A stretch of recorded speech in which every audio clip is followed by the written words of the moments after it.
예수를 판사더라. 아멘. 자리에 앉겠습니다. 네, 오늘 설교 제목을 정해놓고 보니 좀 평범해서 좀 고민을 하다가 제목을 수정하게 됐습니다. 그래서 제가 좀 늦게 연락을 드려서 주보에는 처음 정한 제목이 인쇄가 되었는데요. 오늘 말씀의 제목은 제자입니다. 고민한 게 그거냐라고 하시는 표정 같습니다만은 제가 설교 후반부에 가서 한 번 더 제목을 언급하도록 하겠습니다. 지난 시간에 우리는 안식일에 손 마른 병자를 고쳐주신 예수님의 사건을 우리가 함께 보았습니다. 그 손이 오그라진 사람이 예수님이 내밀라 가운데 서라 하시는 그 말씀에 순종하였을 때, 그리고 그의 손을 내밀었을 때 그가 고침을 받았던 사건, 그 이야기를 우리가 함께 보았죠. 이를 통해서 우리가 안식일, 주일은 하나님께서 우리가 살아나게 하시고 위로가 필요한 우리를 위로하시고 우리를 고치시는, 우리에게 사역하시는 시간, 하나님이 우리에게 서비스하시는 그런 날이라는 것을 우리가 지난 시간 함께 생각해 보았습니다. 그리고 더불어서 손 마른 사람과 같이 예수님의 말씀에 오직 순종하는 사람만이 예수님이 주시려는 위로, 그분의 치유, 그분의 능력을 삶의 은혜로 얻게 된다는 것을 우리가 또한 같이 생각해 보게 되었습니다. 예수님께서는 안식일에 회당에서 이처럼 손이 오그라진 사람을 고쳐주셨습니다. 그러자 이 예수님의 소문은 더욱더 많은 지역으로 퍼져나가게 됩니다. 그도 그럴 것이 예수님께서 주로 활동하셨던 이 가버나움이란 지역은 그냥 한적한 시골 구석 마을이 아니었습니다. 가버나움은 예루살렘이 쭉 길쭉하게 있는데 위쪽 상북부 지역에 있는 갈릴리 호수를 중심으로 한 지역의 북부 지역에 있는 도시지요. 이 가버나움은 당시 인근에서 어업이 가장 활발하게 일어났던 가장 큰 어촌이었습니다. 게다가 이 물고기만 많이 나고 어업만 풍성한 곳이 아니라 이곳은 토지도 비옥해서 거의 1년 12달 매일 다양한 식물들과 과일들을 제공해주는 그런 땅이었습니다. 또 예수님께서 세리 레위를 오늘 그 가버나움에서 부르시는데 그 죄인이라고 손가락질 받는 세리들과 함께 예수님이 식사를 하시죠. 세리가 한두 명이 아니라 세리들이었다라고 이야기하는 것은 오늘 로마에서 그 지역에 세금 거둘 일이 많을 정도로 재정적으로도 꽤 괜찮은 그런 지역이었다라는 것을 말하는 것입니다. 또 이 가버나움은 주변의 여러 도시들과 연결된 길목이어서 외국인들이 많이 왕래하였던 그런 곳입니다. 그래서 바울도 그랬지만 예수님께서도 아무 곳에서나 사역을 시작하신 것이 아니라 복음이 효과적으로 퍼질 수 있는 지역을 선정하시고 그곳을 베이스 캠프로 삼아서 오늘 예수님께서 복음의 활동을 시작하시게 된 것입니다.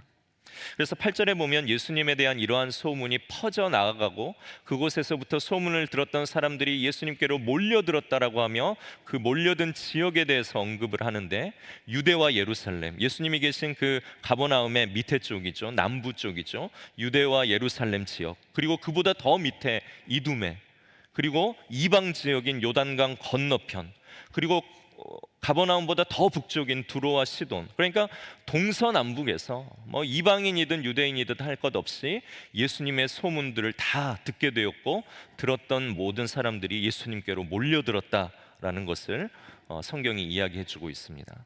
그래서 얼마나 많은 사람들이 몰려들었는지 예수님께서는 그 사람들을 피하기 위해서 이 갈릴리 바다에 배를 마련해 놓으라고 제자들에게 이야기를 하실 그런 정도였습니다. 그래서 위험한 일이 생기면 곧바로 예수님께서는 좀 피신을 해야 하는 그런 상황이었던 것이죠. 이러한 상황 속에서 이제 예수님께서는 제자들을 세우십니다. 너무 바쁘시고 너무 위험한 일들이 일어날 수도 있기 때문에 그 일들을 나누어 할 사람들이 예수님께는 필요했을지도 모릅니다. 그러나 그것이 제자를 세우신 예수님의 가장 중요한 목적은 아니었습니다. 그럼 왜 제자를 세우셨는가? 오늘 말씀에서 우리는 그것을 살펴보려고 하는 것입니다. 그리고 오늘 이곳에 모인 우리들은 모두 다 예수님의 제자로 부름받은 사람들입니다. 그럼 우리를 왜 부르셨는가 하는 그 목적까지도 오늘 이 말씀 가운데서 우리는 찾아 우리의 삶에 적용해 볼 수 있게 되는 것이죠. 혹시 우리 중에 나는 예수님은 믿지만 제자는 안 되겠다라고 하고 생각하시는 분이 계십니까? 그런 것은 없습니다. 우리가 세례를 받고 침례를 받고 예수님을 믿기는 하는데, 믿겠다라고 내가 고백은 했는데 나는 예수님의 제자는 되지 않겠다라는 것은 나는 예수님을 진짜로 믿을 생각은 없다라는 말과 같은 의미입니다. 누구나 예수님을 믿는 그 순간 그분을 따르는 제자가 되는 것입니다. 예수님께서는 자기를 믿는 사람들, 자기를 따르는 사람들에게 그저 나를 따라다녀라 라고만 이야기하지 않으시고 사명을 주셔서 그 일을 하도록 맡기십니다. 빛이 되라, 네가 소금이 되라, 모든 사람들이 너를 주목할 수 있도록 네 삶을 가꾸어라. 그래서 너의 삶을 보고 너를 통해 하나님 아버지를 보며 그분께 영광을 돌리게 해라. 그리고 땅 끝까지 이르러서 내가 누구인지, 내가 무엇을 했는지, 그리고 내가 어떤 약속을 너희에게 주었는지를 전하는 내 증인이 되라 라고 제자를 부르신 것입니다. 이 사명을 다하면서 예수님을 믿는 사람들을 제자라고 하고, 그 제자를 통해서 예수님의 일이 이 땅 가운데 전해지게 되고, 그렇게 예수님을 전하며 그 삶을 보여주며 살아가는 제자를 통해 이 땅에 하나님의 나라가 이루어지게 되는 것입니다. 그런데 나는 예수님을 믿는데 제자는 되기 싫고, 예수님이 하라고 한 거 나는 그거 관심 없고, 그냥 내가 주일에 나오는 것만으로 목사님 감사하세요. 감사합니다. 감사한데 성경에서는 그렇게 얘기하지 않는다라는 것입니다. 만약 우리가 예수님의 제자로 살지 않으면 어떻게 될까요?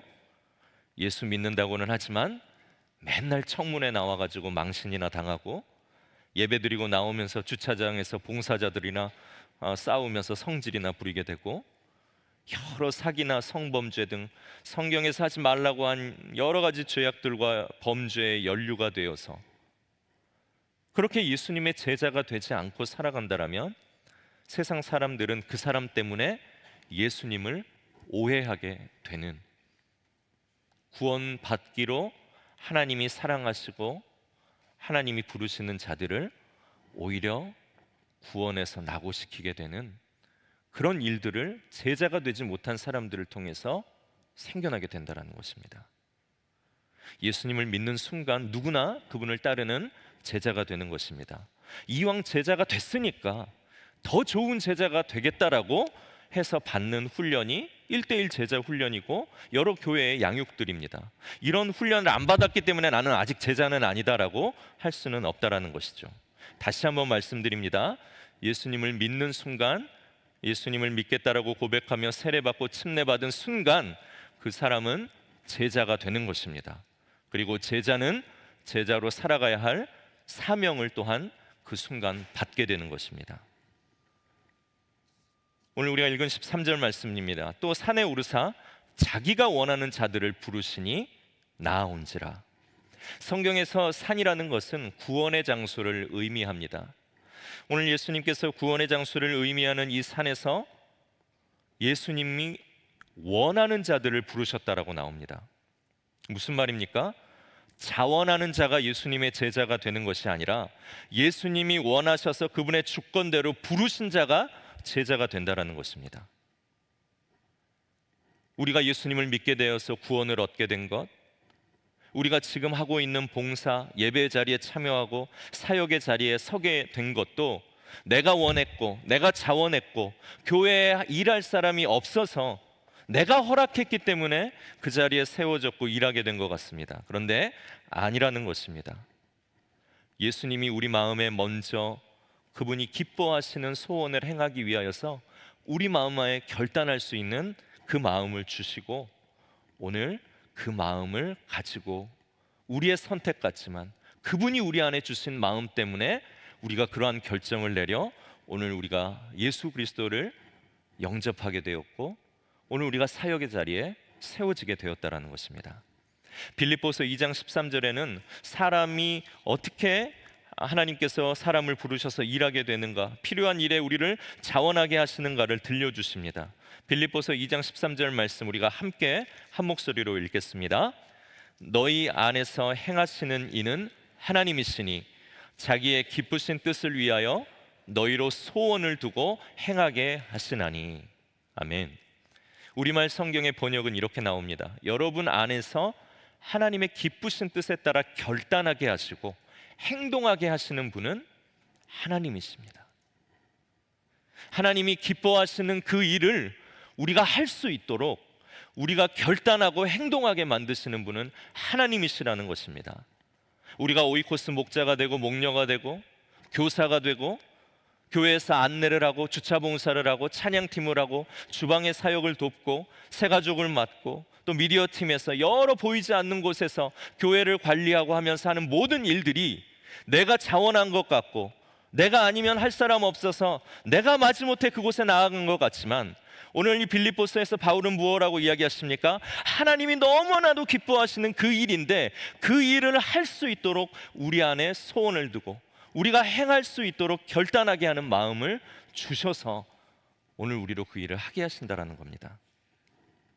그러면 우리에게 어떤 생각이 듭니까? 아닌 것 같은데요. 나는 목사님이 하라 그래가지고 그거 막 하기 싫은데 억지로 한 건데요 라고 이야기할 수 있습니다. 그러나 개그 콘서트에 이런 유행어가 있죠. 그건 네 생각이고 그건 네 생각이고. 우리가 믿는 것은 무엇입니까? 하나님의 말씀이죠. 하나님 뭐라고 말씀하십니까?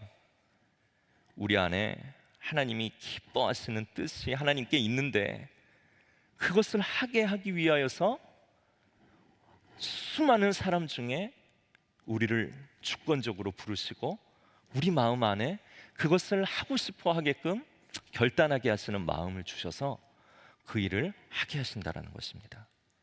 그래서 내가 구원받은 것, 제자로 삶을 살기로 내가 열심히 삶을 살며 노력하는 것, 하나님이 기뻐하시는 일을 하기 위해 세상과 교회에 세워지는 것, 모두 다 예수님이 부르신 것, 그분이 주권적으로 제자를 부르신 것처럼 우리를 부르신 자리가 지금 우리가 서 있는 그 자리라는 것입니다. 이렇게 우리가 사역의 자리, 사명의 자리를 이해할 때 그것이 그냥 일이 아니라 예수님이 맡기신 사명이 되는 것이고, 함부로 그 자리를 떠날 수 없는 것이고, 그 일 하다가 힘들면 잘 먹고 잘 쉬는 것으로 그 힘의 능력을 채우려 하지 않고 하나님께서 일을 할 수 있도록 내 마음 가운데 기쁨을 주시고 의미를 찾게 해주시고 하나님 앞에 쓰임받고 있음에 감사할 수 있게 해달라고 하나님께 구하며 그 일들을 우리가 감당해 나아가는 것이죠.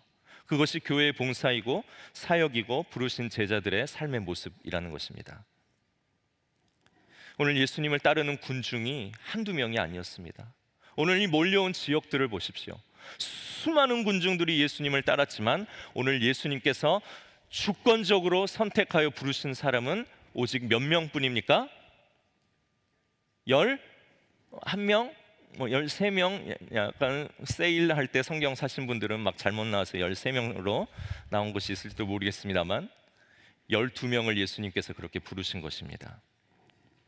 수많은 이 땅의 사람들 중에 오늘 우리를 주권적으로 선택해서 십자가의 복음을 알도록 그분이 내 이름을 불러주셨고, 오늘 부르신 나를 주님이 기뻐하시는 그 일을 위해 일할 수 있도록 세상 가운데 혹은 우리 교회 가운데 사역의 자리에 세우신 것은 하나님이시라는 것.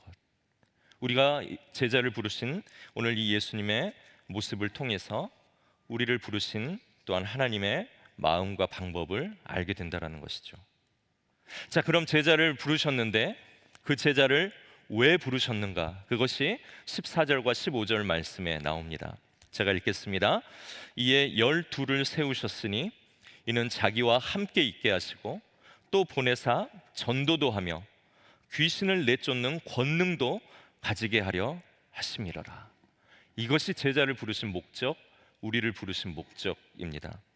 세 가지죠. 요약하면 하나는 자기와 함께 있게 하시려고, 두 번째는 보내사 전도하게 하시려고, 세 번째는 귀신을 내쫓는 권능을 갖게 하시려고.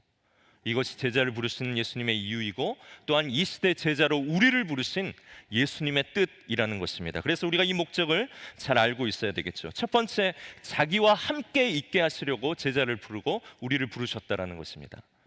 여러분, 누군가와 함께 있으면 가장 큰 특징이 무엇입니까? 네, 뭐 여러 가지가 있겠죠. 제 생각에는 함께 있으면 일어나는 가장 큰 특징은 서로 닮는다는 것입니다. 지난 창립 기념주일에 우리가 스페니시 교회 반석교회랑 같이 연합으로 예배를 드렸습니다. 이제 끝나고 제가 바깥에 이렇게 마련된 새가족 테이블에서 저하고 아내하고 이제 함께 앉아서 새가족들과 식사를 했습니다. 식사를 한참 하고 있는데 갑자기 저희 건너편에 앉은 스페니시 교회 남자 성도님 한 분이 제 아내를 보고서 막 약간 인상을 쓰면서 막 이렇게 손짓을 하면서 막 오라고 그러는 겁니다. 에스파뇰 막 뭐라고 막 그러는 거예요. 그래서 이제 저랑 아내는 약간 당황을 했죠. 저한테 한 말인가? 근데 아니고 제 아내를 보면서 계속 이야기하는 겁니다. 우리는 알게 됐어요. 그분의 말은 약간 이런 거였습니다. 물론 유추이기는 합니다만, 너는 왜 우리 스페니시 사람인데 그 교회 목사님 옆에 앉아서 네가 지금 밥을 먹고 있냐? 이리 나오라는 겁니다. 이리 나오라고. 그러면서 제 아내를 막 이렇게 부르는 겁니다. 그래서 이제 생각을 했죠. 분간하기 어려울 정도구나. 이게 스페니시 교회 옆에 있으니 스페니시 성도를 닮아간다. 뭐 이런 말 아니겠습니까? 네, 그래서 제가 이제 외국인 아내와 사는 것 같은 한 주를 이제 보내가야 됐습니다. 여러분, 예수님께서 자기와 함께 하시려고 제자를 부르신 이유는 우리를 곁에 두시고 예수님을 닮아가게 하시려고 제자를 부르신 것입니다. 예수님의 삶을 보여주시고 그 삶을 본받아서 그분처럼 살아가게 하시려고, 그래서 예수님 닮은 사람을 예수님께서 이제 십자가에 죽으시고 계시지 않는 그때에 이 땅에 남겨 예수님이 사람들을 구원하시려는 그분의 메시지, 장차 다가올 심판이 있고 구원이 있다라는 예수님의 메시지를 전하기 위하여, 하나님 나라와 복음을 전하게 하기 위하여 오늘 그 옆에 두고 그로 하여금 예수님을 닮아가게 하신 것이죠. 여러분, 이곳에 모인 저희들이 교회밥 웬만해서 20-30년 정도는 먹은 분들이실 겁니다. 예수님 옆에서 보낸 20-30년이 우리로 예수님을 닮아 살아가게 하고 있을까요? 우리에게서는 사람의 냄새가 물론 나기도 하겠지만 우리에게서 또한 예수님의 향기가 나는 그런 제자의 모습으로 우리는 살고 있을까요? 우리를 제자로 부르신 예수님의 뜻은 이것입니다. 옆에 두시고 그분을 닮아가게 하시려고. 그리고 두 번째는 예수님께서 제자를 부르신 두 번째 목적은 보내서 전도하시려고입니다. 우리가 예배하는 거 참 좋아합니다. 성경 공부하는 거 우리가 즐거워합니다. 그런데 그것만 의미를 두어서는 안 됩니다. 예수님은 제자를 세워서 마침내 이루시려고 했던 것은 하나님의 존재, 그리고 그분의 심판, 그리고 그분의 구원, 장차 다가올 하나님의 나라가 있다는 것을 전하려고, 세상에 그것을 보내셔서 그것을 전하려고 제자를 부르신 것입니다. 그래서 예수님의 제자들을 우리가 사도라고 이야기를 하죠. 이 사도라는 말의 원어는 우리가 많이 들어본 아포스톨로스라는 말입니다. 그리고 이 아포스톨로스라는, 사도라는 이 원어의 의미는 세상으로 보냄받은 자들이라는 것입니다. 그러니까 제자는요, 원래 그 단어에서 나오는 정체성이 세상으로 보냄받은 사람이라는 것입니다. 교회의 수많은 교회 역사에 보면 이단들이 생겨났습니다. 그런데 381년 여러 가지 많은 나도 교회다, 이것도 교회다 하는 그러한 상황 속에서 이단들로부터 교회를 보호하고 우리가 믿는 믿음을 간직하기 위해서 교회는 이러이러해야 된다라고 네 가지의 표지를 정했습니다. 그 중에 한 가지가 교회의 사도성이라는 것입니다. 우리가 교회의 사도성 이렇게 들으면 교회는 예수님의 제자들처럼 권위를 갖고 목사님이 그런 권위를 갖고 말씀을 선포해야 돼라고 생각할 수 있지만, 교회의 사도성이라는 것은 아까 이야기했던 것처럼 세상으로부터 보냄받은 사람들이어야 한다라는 것이 교회가 가져야 할 네 가지의 본질 중 하나라고 생각하고, 이 교회의 사도성을 너무나도 중요하게 생각한 것입니다. 그러나 현대 교회는 교회의 사도성을 점점 잃어가고 있습니다. 왜 그렇습니까? 우리 임직자들이 서로 교육 때 나누었지만, 교회는 방주라고 생각했습니다. 세상 바깥은 우리를 죽이는 것이고 위험한 것이고, 그 사람들하고 접촉하면 우리가 죄에 오염되기 때문에 교회라는 방주 안으로 들어와서 우리끼리 즐거워하고 절대 세상 나가면 안 된다라는 이 방주형 교회론이 그동안 우리의 생각을 이렇게 지배하는 교회에 대한 관념이었다라는 것입니다. 그러다 보니 어떻습니까? 세상은 나가는 곳이 아니라 피해야 할 곳이고, 우리끼리 방주로 된 이 교회 안에서 구원을 위해서 열심히 기도하고 찬양해야 하고 노력해야 된다는 것이죠. 이런 방주형 교회론을 갖다 보니까 어떻습니까? 세상에 나아가서 믿지 않는 사람들을 전도해야 하는 이 교회의 사도성을 점점 교회가 잃어가고 있는 것입니다. 그래서 우리끼리 좋다, 우리끼리 예배하니 얼마나 좋은가, 얼마나 천국 같은가, 그리고 세상에는 관심이 없고, 세상 사람도 교회를 관심 갖지 않고, 저 사람들은 그냥 자기들끼리 즐거워하는 부류로만 교회를 치부하게 된 것이죠. 그러나 오늘 예수님이 제자를 부르신 이유, 교회를 이 땅에 남겨두신 이유가 무엇입니까? 보내시려고, 전도하시려고, 세상으로 나아가 그들의 눈높이에 맞춰 예수님을 증거하는 증인의 삶을 살아가라고 교회의 사도성을 회복하기 위하여 제자를 부르신 것입니다. 그래서 우리가 비전으로 가지고 있는 선교적 교회의 가장 큰 특징은 무엇이냐면 나가는 교회입니다. 우리가 안으로 에너지가 집중되어서 우리끼리 이 안에서 막 많은 일들을 하고 즐거워하는 그런 교회가 아니라, 이제는 주신 복음을 가지고 의도적으로 주님이 우리를 부르셨는데, 이제는 우리가 복음을 가지고 의도적으로 세상으로 나아가는 교회가 되자. 이것이 선교적 교회의 가장 중요한 본질이고, 이것이 예수님이 제자를 부르신 예수님의 뜻이라는 것입니다. 그러나 코로나 이후에 교회는 점점 부익부 빈익빈의 현상이 강해지고 있습니다. 모두 다 큰 교회로 몰려서요, 나는 예수님 믿고 구원받았으니까 나 귀찮게 하지 마라, 나는 교회에서 아무 일도 안 한다, 나 그냥 조용히 교회만 왔다 그냥 집에 가고, 나 이렇게 신앙생활하기 원한다. 물론 교회 안에서 당한 큰 상처 때문에 그런 시간들이 필요한 분들도 계십니다. 그러나 교회로 우리를 모이게 하시고, 우리를 선택적으로, 그분의 주권적으로 우리 이름을 불러 우리를 구원하시고 교회로 모이게 하신 이유는, 예수님 가까이에서 그분을 닮아 그분을 알았으니 이제 우리를 세상으로 보내 그분을 증거하는 사람 되기 위하여 우리를 제자 삼은 것입니다. 그렇게 하기 위하여 이 땅에 교회를 두신 것입니다. 오늘 부르신 이유와 목적을 알지 못하면 우리는 여전히 예수님을 따른다라고 하지만 제자의 삶을 살지 못하게 되는 것입니다. 그런데 우리를 보내신 그곳에서 예수님을 증거하고 예수님을 이야기해야 되는데, 그러려면 어떻습니까? 많은 용기가 필요합니다. 그리고 내 안에 예수님에 대한 확신이 필요합니다. 그래야 이 예수님을 우리가 능력 있게 전할 수 있죠. 그래서 예수님께서는 제자들을 왜 부르십니까? 자기의 옆에 두시려고. 그래서 자기를 배운 제자들을 통하여 예수님을 전하게 하시려고, 그리고 전할 수 있도록 권능을 주시려고 오늘 제자들을 부르시고 우리를 부르신 것입니다. 오늘 세 번째, 귀신을 내쫓는 권능도 갖게 하시려고 예수님이 제자를 불렀다라고 합니다. 나는 귀신 안 들렸는데요. 네, 여러분들 귀신 안 들렸습니다. 그런데 여러분 생각해 보십시오. 내 안에 정말로 귀신같이 들러붙는 죄의 습성들이 있습니다.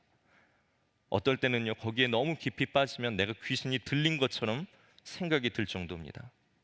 왜 이렇게 분노가 많을까요? 왜 이렇게 감사가 없고 짜증이 심할까요? 왜 이렇게 그 사람이 꼴보기 싫을까요? 왜 남들이 잘 되는 것에 박수 쳐주기보다는 흠집을 발견하려 할까요?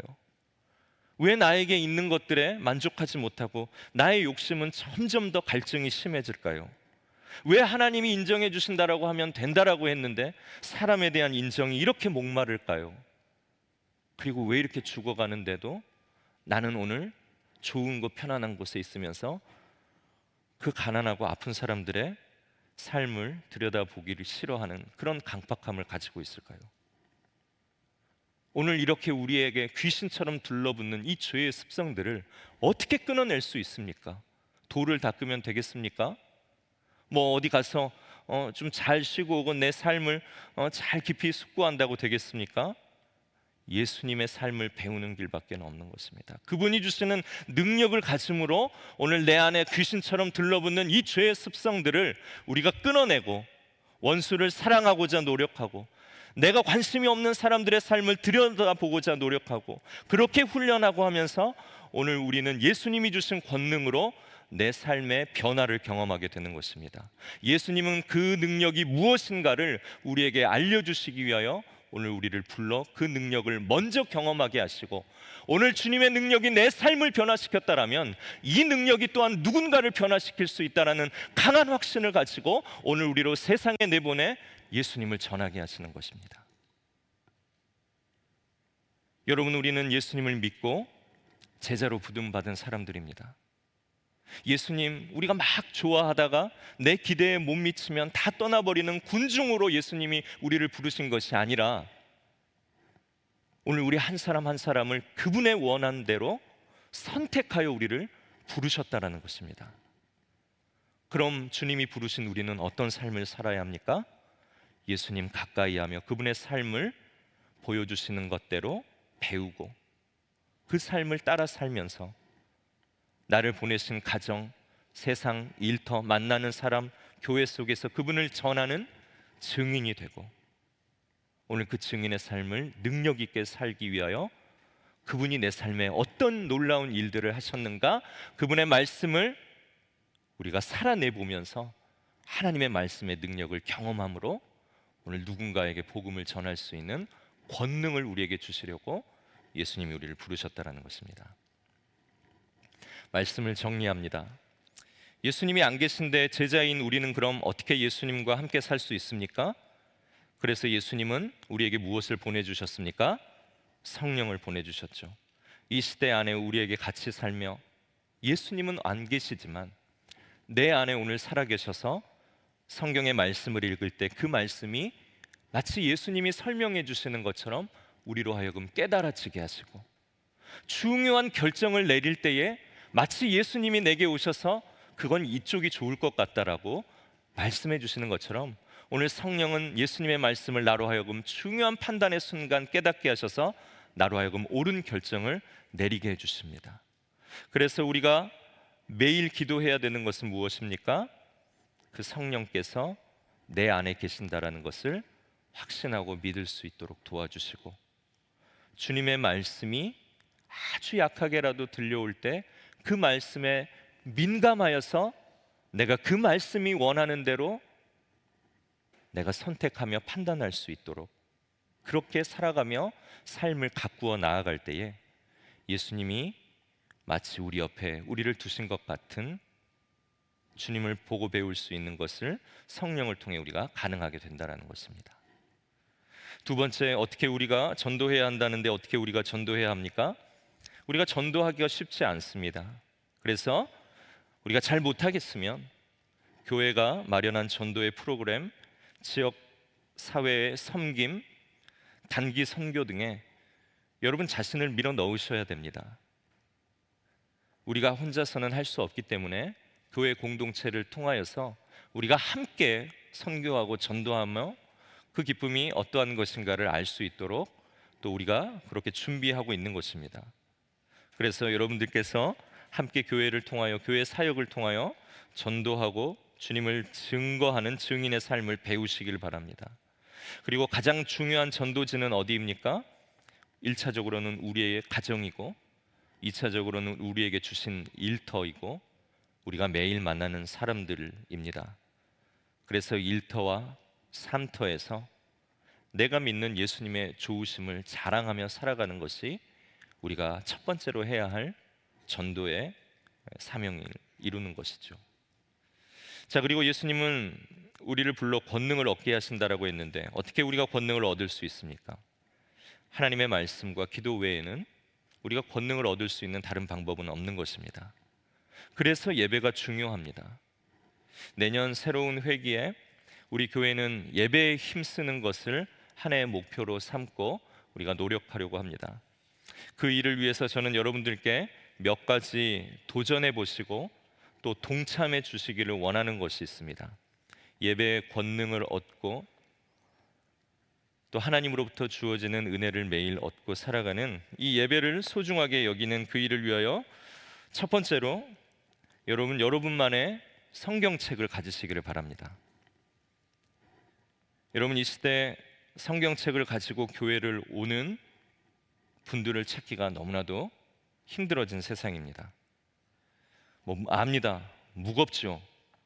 또 비쌉니다. 그래서 핸드폰이 훨씬 더 편할 수가 있죠. 그러나 오늘 그런 것들은 우리가 임시 방편으로 사용해야 하며 여러분들께서 그 무엇보다도 여러분들의 손때가 묻어 있고 설교나 성경 공부의 내용들이 적혀 있는 여러분 자신만의 성경을 갖고 그 성경을 자녀들에게 유산으로 남길 수 있는 여러분만의 성경을 갖기를 또 도전하고 동참하기를 원합니다. 저도 이 성경책이 제가 신대원을 준비하면서부터 썼던 성경책이라 이제 거의 20년이 되어갑니다. 그래서 여기에는 제 모든 손때 그리고 모든 메모들이 여기 빼곡하게 기록이 되어 있어서 몇 달 전에 우리 아이들을 모아놓고 새 아이들에게 누가 아빠의 성경책을 가질 거냐라고 물었더니 막 벌떼같이 손을 들면서 막 제가 갖겠습니다라고 이야기한 애들이 없어요. 없습니다. 그럼에도 불구하고 여러분 이 외로운 일에 동참해 주시기 원합니다. 우리가 일어서서 하나님의 말씀을 듣고 봉독할 때 성경책을 넘기는 이 추억의 소리들이 우리 가운데서 들렸으면 좋겠습니다. 성경책이 꼭 있어야 신앙이 좋은 거냐? 이것은 또 다른 문제이겠지만 여러분들이 성경책을 갖고 나만의 성경을 가지고 그것으로 통독하고 그것을 가지고 오이코스 모임에 가고 예배에 나오는 것은 그것 하나만으로도 내 자신에게 뿐만이 아니라 나와 함께 있는 사람들과 우리 자녀들에게 굉장히 큰 교육이 되는 것입니다. 그리고 여러분들의 성경책을 유산으로 물려줄 수 있는 이 일들을 우리가 함께 한번 해봤으면 좋겠습니다. 그리고 두 번째는 예배를 위해서 5분 전에 함께 오셔서 기도하며 준비하시기를 바랍니다. 교회나 우리가 왔을 때 로비나 펠로우십 홀 안에는 여러분들 사역을 위해서 최소한의 인원만 남으시고 먼저 오셔서 기도로 예배를 준비하십시오. 5분 전에 가려고 하면 집에서 조금 더 일찍 출발해야 합니다. 집에서 조금 더 일찍 출발해야 하려고 하면 여러분들의 마음이 준비되고 그 전날 잠자는 시간들이 또한 정리가 됩니다. 그래서 예배를 5분 전에 일찍 나온다라는 것은 그저 한 5분 일찍 와서 앉겠다라는 것이 아니라 예배를 준비하려는 첫 번째 시작이 되는 것입니다. 그리고 예배 드리지 않고 봉사하지 마시기 바랍니다. 반대로 봉사하느라 예배를 빠지지 않기를 바랍니다. 모든 부서장들은 부서에서 사역을 위해 모였지만 그 부서 모임이 기도로 시작하고 말씀을 나누는 그런 예배의 모임이 될 수 있도록 부서의 모임들을 인도해 주시기를 바랍니다. 제자는 예배를 통해 예수님과 함께 있고 제자는 예배를 통해 깨달은 예수님을 확신하며 그 경험한 복음을 전하고 제자는 예배를 통해 권능을 받게 되는 것입니다. 그래서 우리를 부르신 예수님의 목적, 그 목적을 이루기 위해서 우리에게 첫 번째로 중요한 것은 예배인 것이죠. 또 한 가지 주제가 이 말씀과 관련하여 있는데 오늘 시간 정리상 그 부분은 우리가 다음번에 또 기회가 있을 때 나누기로 하고요. 오늘 이렇게 제자로 부름받고 여러분 제자입니다. 여러분 그렇게 예수님이 주권적으로 여러분 한 사람 이름을 불러 수많은 군중 가운데 불렀습니다. 예수님이 왜 부르셨습니까? 여러분 옆에 놓아서 예수님 닮게 하시려고, 닮은 여러분들을 세상으로 보내서 예수님 증거하게 하시려고, 증거하는 데 필요한 은혜와 확신, 그 권능을 여러분들에게 주시려고 예수님 증인으로 살 수 있도록 제자로 부르신 것입니다 라고 이렇게 제가 이야기를 드렸지만, 나는 제자가 되었음에도 아직도 아무것도 하고 싶지 않아 라고 생각하는 분들이 계실지도 모르겠습니다. 그런데 우리가 회사에서 이렇게 직원을 뽑아놓고 아무 일도 안 하고 있으면 애둘러서 뭐라 그럽니까? 야, 저 사람 자냐? 자는지 가서 한번 확인해봐라, 이렇게 이야기를 하죠. 제자로 불렀는데 제자의 삶을 안 산다? 그러면 예수님이 우리에게 뭐라고 하십니까? 제자? 라고 우리에게 물으실 것입니다. 그래서 오늘 말씀의 제목이 제자? 라고 물으신다면 우리는 어떻게 대답해야 되겠습니까? 아니요, 난 제자입니다. 그래서 고심을 많이 한 제목이었다라고 말씀을 드린 겁니다. 제자? 아니요, 제자.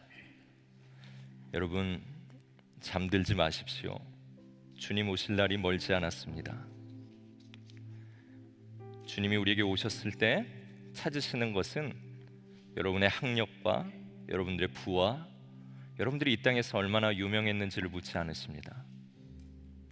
나를 통하여서 얼마나 많은 사람들이 예수님을 보았을까, 내 삶이 얼마나 예수님 닮았을까. 그래서 그분 앞에서의 칭찬은 그런 것이 되는 것입니다. 참 잘하였구나, 충성된 종아, 네가 나를 닮았구나, 너를 통하여 저 사람이 이곳에 오지 않았느냐. 잠들지 않고 이 제자의 삶을 살아가면서 우리 삶 가운데 새로운 계절을 허락하신 예수님, 그분을 이번 한 주도 붙들고 기쁨으로 살아갈 수 있는 저희들 되기를 소망합니다.